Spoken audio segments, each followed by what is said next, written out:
Thank you for staying with us. There are three arms of government: the executive, judiciary, and the legislative arm of government. Judiciary is the bedrock of democracy and national development. But then, in this part of the world, how well is the judiciary playing its role in ensuring equity, fairness, and justice? That's the big question this morning.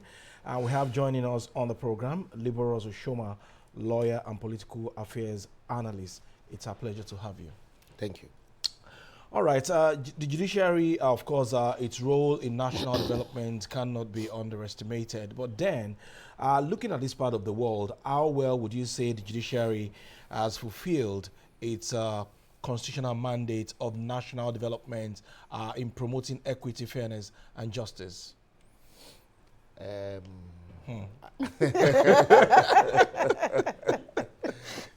You know, it's always... You're on the hot seat. Yes, a very difficult one when you call a lawyer who is in practice to come assess how well the judiciary has fared. Because you have to look at it from various parameters, because so as not to do a disservice to the hardworking judges who day and night are putting, their effort, their best. But in the same vein, we also need to, in assessing the entire, arm of government, we also need to look at what is at the disposal of the judiciary. We need to first and foremost understand that in Nigeria, everything is political. Everything.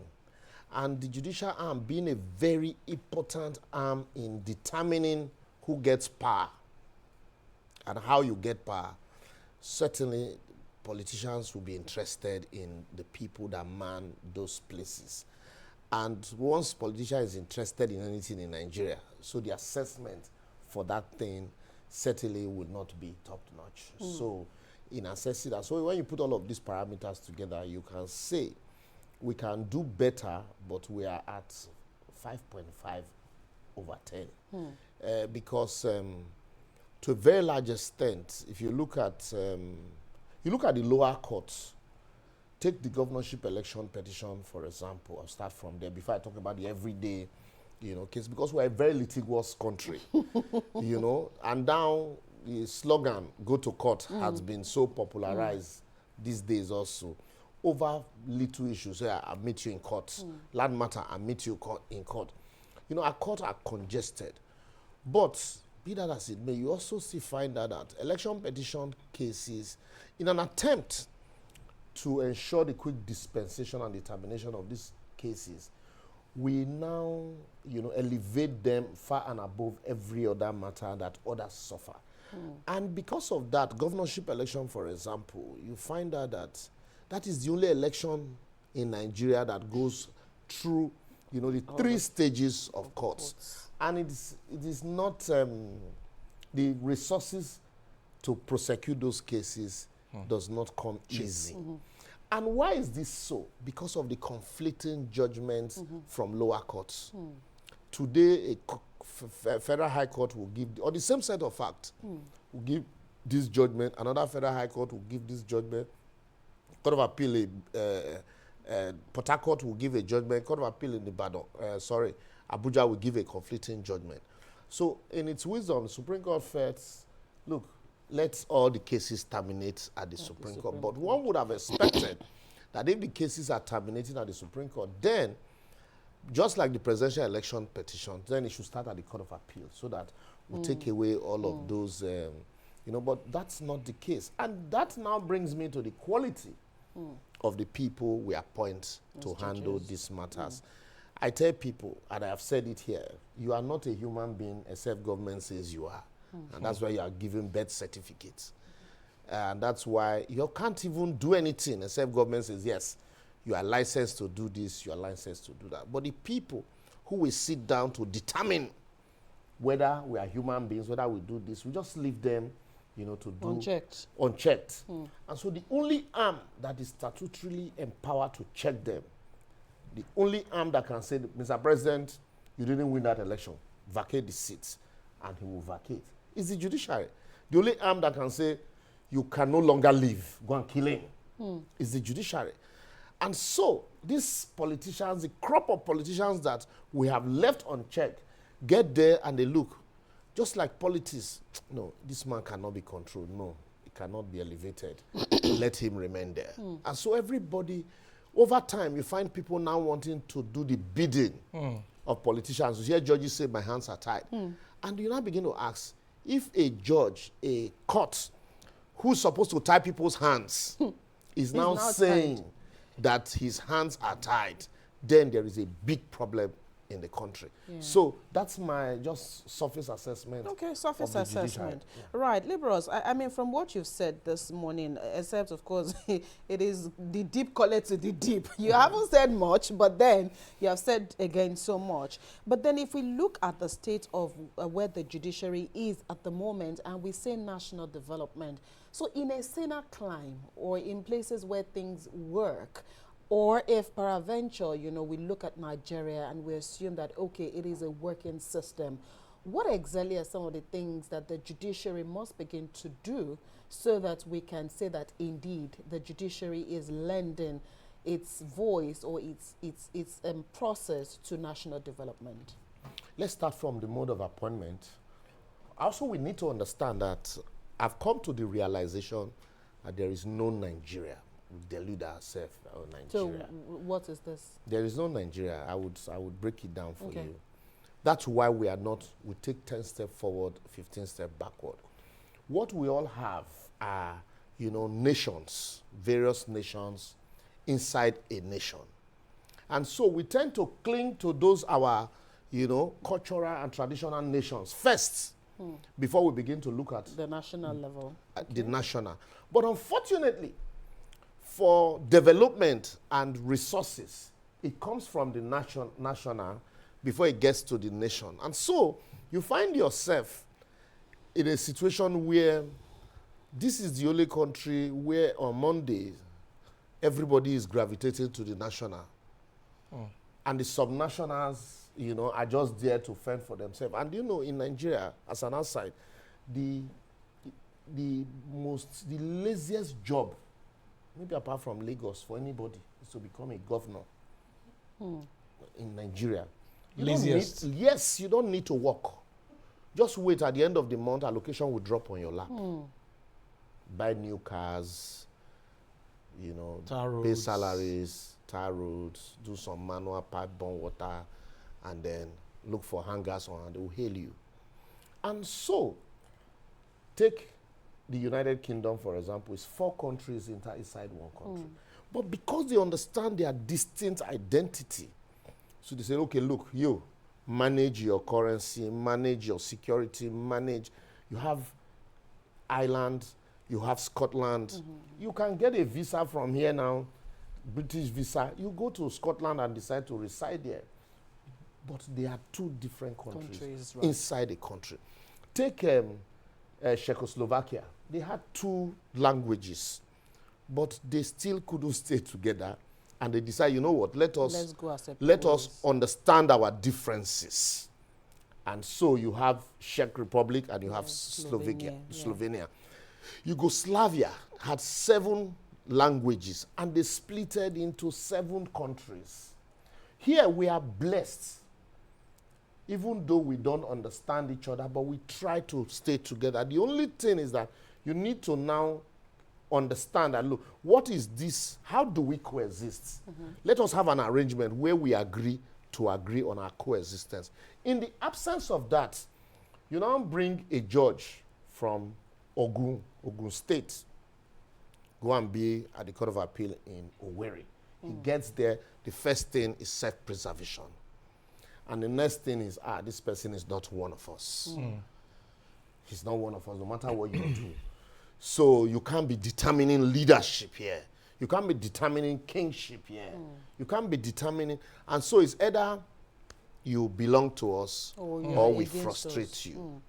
You know, so that's one big challenge that we need to look at and say, look, how do we ensure that even if we are coexisting, let us have, you know, terms of coexistence. Not just somebody sitting down and say, I draft a constitution for you and they put it there with the people. So That's another aspect. And then that way, people who will go to the bench will not be people who Olumide Akpata described as somebody who you are conducting an interview for Court of Appeal judges, and these judges are not, you look at it and you're like, is this one a lawyer? Not talk of being a judge. And then it won't be, the bearer is from me. Please fix him somewhere. He will cope. And then he's elevated to the bench. I was at a seminar, I interacted with some judges and I asked them, in your time, how was it? And they said, look, we did interview to even become judges in Lagos State. But in some places, nobody. Exams are not written. A list is sent. MBA will send their own. Stakeholders will send their own. Political class will send their own. And lobby starts. The next thing, people are appointed. And the governor will say, no, I don't like this person, you know. And they send the names to NJC. NJC will screen, and then there's lobby at that level again. So meritocracy takes the back seat. Right. So when that happens, even if your father was a judge and you eventually become a judge, nobody will be looking at, oh, no, not them. The people are looking at the merit. They're looking at the competence. The competence. So one would, that way, nobody will be going to the bench to say, I want to make money. And then the society also needs to sit down and look at what is the revenue of these people we have saddled with so much responsibility. What is their budget? You have 109 senators at the Senate and about 360 House of Rep member. So in total, you have about not up to 600. But go check their budget. Compare the budget to that of the judiciary, where you have about more than 1,000 judges across board. Because the 36 states of the Federation, look at the High Court, apart from Lagos, that has about 100 and about 70-something judges at the High Court level.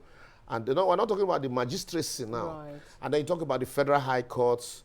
You talk about, at least give or take, each state would have about 50 judges at the High Court. And then you look at the Court of Appeal. You look at the Supreme Court. And then by the time you put the numbers together, you're talking about 1,000 plus. Go check their budget and check the budget of it's less than 600 people.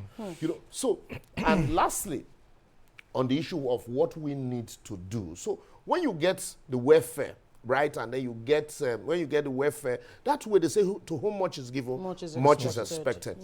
We also need to ensure that the people, the number of people that go to the bench, because we're a litigious state, you don't expect, Lagos State, for example, now you have about, let's say 20 million people, 25 million people, and you have 75 courts for a litigious nation like this, High Court, where everybody wants to go to court. Yeah.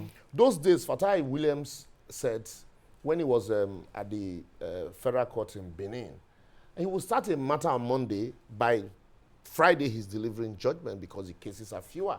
If you remember the election petition case in Oyo State, Justice Orojo started here in 1998. Was his Bola Ige and this man that just died, Olunloyo. The matter started on Saturday. By the next week, Friday, they delivered judgment. That of Omobore and Ajasin, the same thing. 1 week, all these cases were dealt with. But here today, have you had cause to look at the processes filed during election petition, the governorship election petition? Because you need witnesses across all the polling units. So you first and foremost collate all the results. You collate, in some cases, you are collating, what do you call it, voters register, voters register. You know, so by the time you are done, you need more than 25 days, 21 days to file those papers. There is no way you will meet up and then present a good case in court. So when you have such number of cases, even though now we're talking about alternative dispute resolution, right. You know, what's the quality of the advocacy in that regard. How well have we educated people? Even when we go for ADR, some people will still say, because I do not like the decision of the mediator, I still want to go to I court. still want to go to court. So you find out that in some cases, when Justice Adefokwe Okoje was at the High Court here, even at the Court of Appeal, because they write in long hands, this woman was always carrying a brace on her hands. Even though the courts have been modernized for stenographers and then, you know, the typewriter, but yet they still have to write with long hands. So you remember Yomi Oshibanjo, when he was Attorney General, he said he was even worse than this. He visited some of the judges, if he met some of them writing with lanterns at night. You know, so these are the challenges. If we decentralize the process, there is no need for somebody, a criminal matter of somebody stealing chicken that is dealt with at the magistrate court, and then you take appeal all the way to Supreme Court. For chicken. For chicken. And the Supreme Court will have to deal with that case. God. You know, so all sorts of, and then now it's even so bad because everybody wants to be senior advocate, and so in that regard, because the requirement is your number of cases, so everybody's chasing for those cases. How many cases you have at the Supreme Court? But you go to other claims, the claims you talk about, you see that landlord-tenant matter, for example, it will never you have an yeah, arbitrator radio, who sits down and look over the case and give decision, and it ends there. Right. But here, a landlord, your rent has expired. You are insisting the landlord must give me 6 months notice, even though there is no contract between the two of you. You are taken to court. Take the landlord exactly. to court. And then the magistrate sits down and begin to look at the process. Instead of asking, look, has your rent expired? Or when are you leaving? Simple question. Those days, Justice Onolaja at the Court of Appeal Ibadan, a landlord tenancy matter that started from rent tribunal, got to the Court of Appeal. The moment the matter was called, Justice Onolaja said, look, please, move your application, let me strike it out. I don't want to You can't, a lawyer like you should not be bringing landlord tenancy matter to me at the Court of Appeal. He said it's because of people like you that some landlord will say, don't give a house to a tenant, to a lawyer. Because, you know, so it's not every case that must get that ordinarily should go to court. Okay, Liborous, these are some of the challenges that once we're able to cope. And mind you, sorry, lastly on this, there will be so many talk shows, workshops, stakeholders meetings on these things. And we haven't moved. We are still, if you convoke another one today, it is all the same thing that they will still talk about. Okay, let's talk about the sanctity and the independence of the judiciary now. People are beginning to lose confidence in the judiciary because of conflicting court orders and decisions, and this is really affecting the perception of people and the image of the judiciary. So what are those things that we need to do to restore the confidence of the people in the judiciary, which ordinarily should be the hope of should be the last hope of the common man? First and foremost, let's correct one impression. The people that tell you that they are losing faith or hope in the judiciary are the same people who connive with others to destroy the judiciary. When it doesn't go their way, they lose hope in the judiciary. But the moment it goes their way, the judiciary is the last hope of the common man. So these are political talks. But yes, we agree that just like every sector in Nigeria, there are challenges, and I've said them here. Because the judges don't fall from the moon, they don't fall from the sky. They are our brothers, they are our fathers, they are our relations, they are our husbands and wives, and so they live amongst us. A senator said, I remember how I used to disturb my wife for my colleagues. For my colleagues. So that means the colleagues who are supposed to leave the judicial arm as independent are the ones daily disturbing the senator. Please let me talk to your wife now. Please let me talk to your wife. Please say, your husband is a judge. No, I have a matter there. Please help me now. Help me. You know, so, and then you hear some people who say, I'll go to court. But in another breath, they'll say, I've lost hope in the judiciary. You've lost hope in the judiciary, yet you are going to court.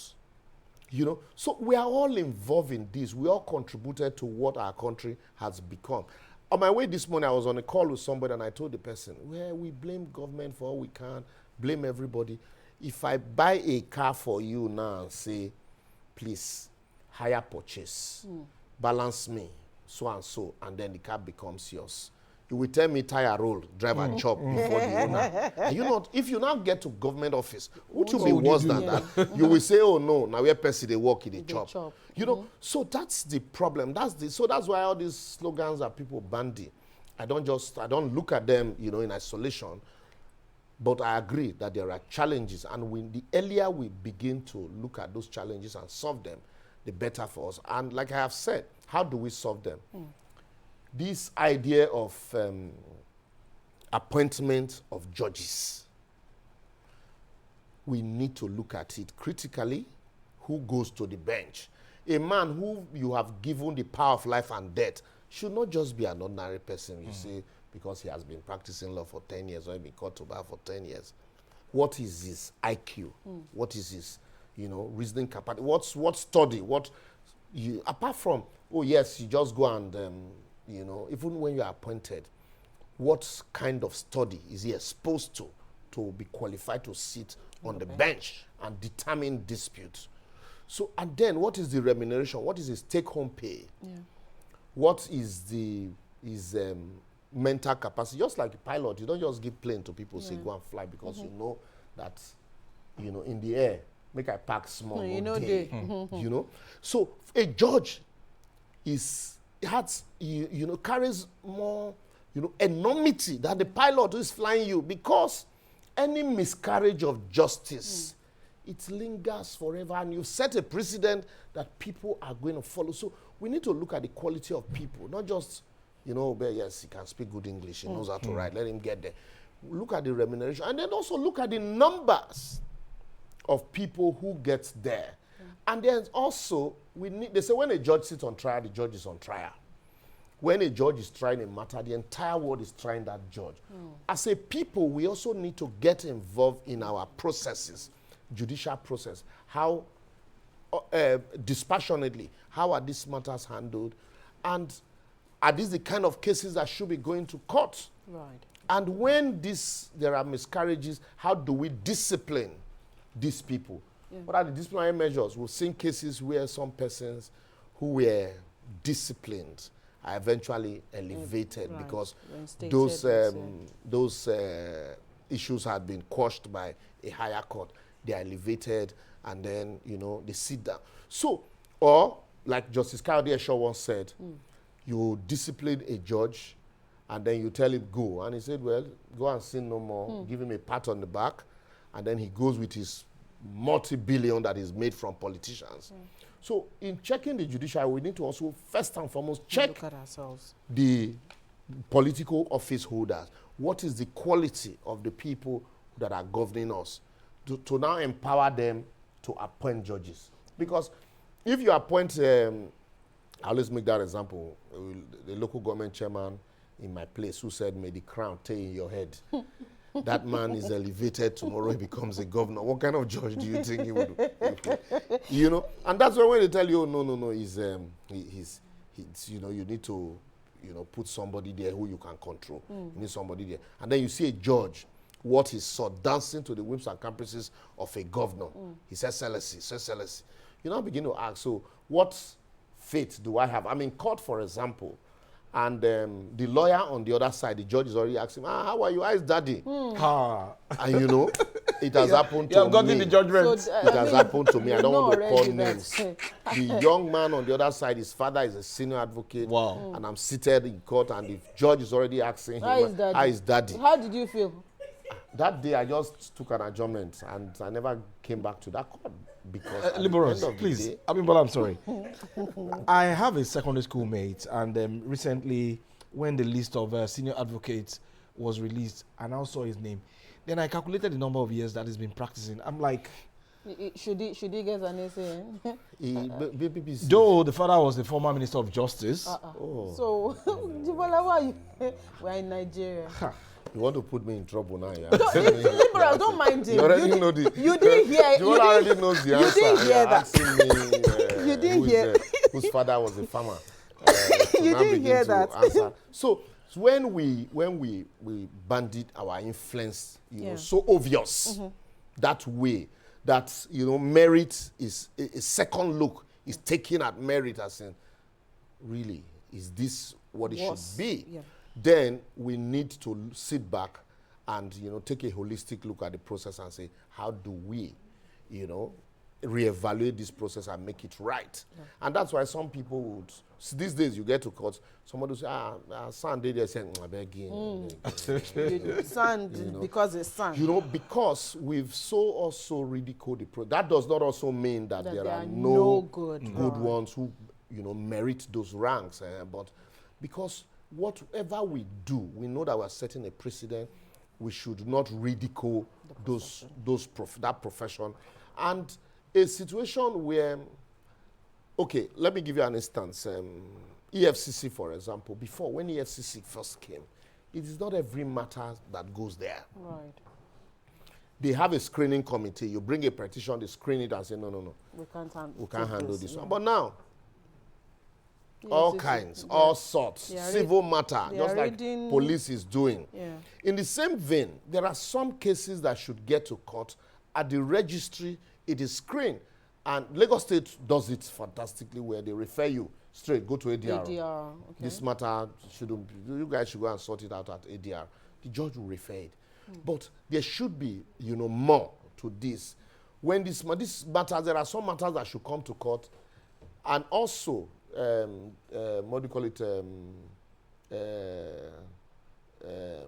The compulsory conference opportunities for Lagos State also, because Lagos State are consistently innovated. Right. Where the judge looks at some of these matters and know the ones that should go to trial and the ones that should be resolved at that level.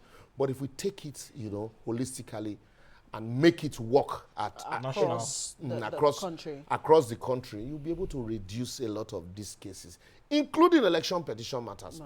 Because it is not every election petition matters that, or pre-election or post-election, that should ordinarily, go through the rigors of the tribunal and, So this idea, even this innovative idea of, let's take all of the issues together and reserve, judgment. Mm-hmm. Also, it's not every case that you should just take all the issues together. There are some cases you should deal with summarily at that pre-trial stage. Yeah. And then, let it go. That way, you keep your docket lean, and then your focus, you're able to handle. You go to some of the courtrooms, even in Lagos here, go to TBS. If there is no light, the place is uncomfortable. You can't even see, the place is dark. So we need to look at the structures. Yeah. And the only way we can look at it is if we truly look at what we call a federal system, where the revenue should come from the bottom to the top. And not this feeding bottle arrangement where everybody goes to Abuja, you suck the feeding bottle small, you leave, the next man come and suck. Okay, Liborous, I mean, you've dealt with almost all the issues here, but my worry is, earlier on when you mentioned that, most of the judges or a couple of the judges still write longhand in delivering their judgment, and we know that technology is actually here. So how do we begin to deploy technology also in the judiciary, so at least we can have seeming some innovation also been introduced here at digitizing the judiciary? Do you know now, our children, you sit down in class and then they use AI to record lectures. And then the AI will reduce lectures to notes, and readable notes and understanding notes for them. So and that's why if you see, because we're in a digital age, a child of 2 years can pick your phone and navigate through the phone, and you, that's an adult, you never knew they had. You never knew that those phone has those apps. So we need to also understand, sit back. During the administration of Otumba Agbega Daniel in Ogun State, I was watching the TV. I saw that the deputy governor was. They said, that the government donated laptops, and the deputy governor was learning how to use laptop, and I'm like, 2007, deputy governor learning how to use laptop. Do you know there are some lawyers till date, apart from the new ones that they say you must have a laptop in law school? Some of my colleagues, they still write in long hands and give to secretary to type. So how do you now expect such persons elevated to the court as a judge to use AI to record? So we need to sit down and look at, artificial intelligence is here. People are embracing it. How do we deploy it to fast-track the administration of judges so that justice, because we still like this idea of transmitting records manually. You see the record of appeal is so high, and the judge will have to read everything. We need to ensure that we, record these things electronically, and these things also are transmitted. Also, whose responsibility would that be anyway? It is, just stakeholders, including lawyers and judges. You have judges conference. Because some of these things will say you need constitutional amendment. You can use practice direction, rules of court to, streamline them, and it becomes very easy. And then you find out that in some cases where we say, oh, look, you need to write in longhand court records, and the judges need to. With your technology these days, it becomes very easy. Everything is recorded there. Even the ones that the judge, you ordinarily will accuse the judge of, oh, I was talking and the judge did not record me. Everything is recorded, transmitted. Even before, unlike before, hearing notice must be on paper. You accept. But now with text messages, court accept text messages and WhatsApp messages. As hearing notice, you have been duly informed. A message was sent to your phone. And whether you read it or not, you have been informed. You have been informed. Right. So that way, they are gradually embracing this technology. We started virtual hearings as well. Yes, we started virtual hearing, but not everywhere. Not everywhere. Because even in Lagos here, when it first came, it was fantastic. But now you have to pay some, apply, all of those things. For internet. So, but there are some places you get to, they'll tell you virtual hearing is not allowed. It's not available because the internet the network is bad. The screen for there is no light, and so in some cases there's even no library. Even before now, you must have your a hard copy law report. But now we have a lot of electronic law reports in that regard. So we can actually use this technology, but the space is very slow. That's why it seems as if, and then also because we don't want to eliminate, the influence of man. We don't want to eliminate it. Do you know, I was in Canada, I was with my friend, we used to practice law here together. He's now a lawyer in Canada. And he told me, he says, since COVID, my brother, I never step into court. Imagine. But I go to court every day. He says, since COVID, I never step into court premises. But I attend court every day with virtual, two big systems in front of him. So sometimes he says, oh, my brother, please, I beg. I'm in court now. We'll talk to you later. He locks his door. And, so that way, you save a whole lot of things, a lot of stress. I was a witness in a matter in Canada, and I was right here in my room in Lagos, and they called the case. All parties were online, and the matter was attended to. And I was sworn on oath, and my testimony was taken online. These days, we do meetings online. We do a lot of things online these days that you can even record it and keep it for posterity. Yeah. So all this... do you know how many records were destroyed at the court during the EndSARS? So, but if there are no soft copies, those records are gone, they are gone. Yeah. So we need to embrace this thing. We're embracing it, but it is so slow. Because the politicians do not want that, evolution. Is it just the politicians? The politicians don't want it. Let me tell you. It's because if they want it, anything that favors politicians in Nigeria, and they want to do it. Immediately they will do it. It will be immediate. I want to introduce a new tax. We'll give you 3 months. In 3 months, they've deployed the software to assess and everything. Boom. You now begin to wonder, are we this fast and swift? But the thing that will favor you, innovation, they will begin to debate, they will convoke its stakeholders. Because of our time, a very quick one before you go. Part of the controversy trailing the judiciary in Nigeria, this issue of Osun State on local government, then local government autonomy as well as that of Natasha, what is happening? You see, let me start with the issue of Natasha. There is this, what you see playing out, has left the realm of legal. It's more of politics. What is playing? You remember Chuba? Okadibo. No, not Okadibo. That was Ato Zeribe. Okay. Ato Ezeribe had similar problems with Pius Anyim as Senate president. He never returned to the Senate. He never returned. And so at this level, I think what they need is a political solution. Because both sides have their legal position. Because if you look at Section 61 of the Constitution that empowers the Senate to make rules for itself and rules to regulate its own conduct, and then somebody's challenging the rule so made, and then the Senate says, look, pending when that resolution on these are power is determined, you cannot return. And you say, no, whether I'm challenging it or not, I still have a constitutional right to return. So they both have their, but what is at play ordinarily, if you look at it, if you remove politics, I do not see why she shouldn't be in the Senate.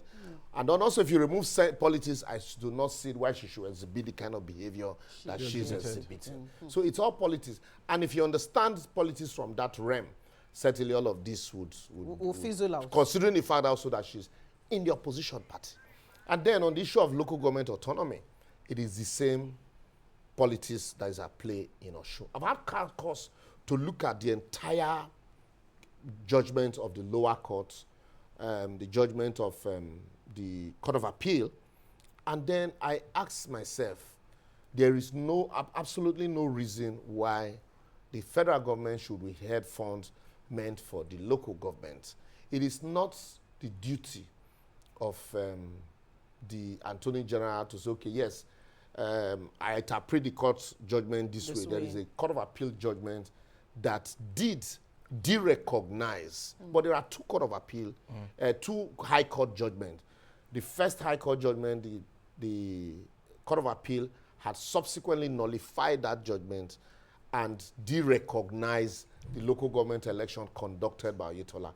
But there is another judgment of the High Court that also recognized them. And so in the absence of that Court of Appeal judgment against that ruling of the, High Court, certainly you can now say, oh, I recognize this one, I don't recognize this one. That's why it's also, what is at play is certainly politics playing out. But if we have stronger judicial institutions and we respect them, that's why I told you just now that everything you see, if the politicians want it to work, it will work. So for us, for me here, before I leave here, we need to ensure that people who man our political office are people who truly are competent, who will not be scared, even if they say you have not done election well. But until that, they will continue to interfere with your judicial process, interfere with journalism, interfere with law, interfere with everything. That does not go right with them. We would have to leave this conversation here this morning. Thank you so much, Liborous Oshoma, for finding time to be with us here on the program today. We'll take a quick break. When the conversation returns, Adebimpe Enjoy will be here with their Lagos conversation.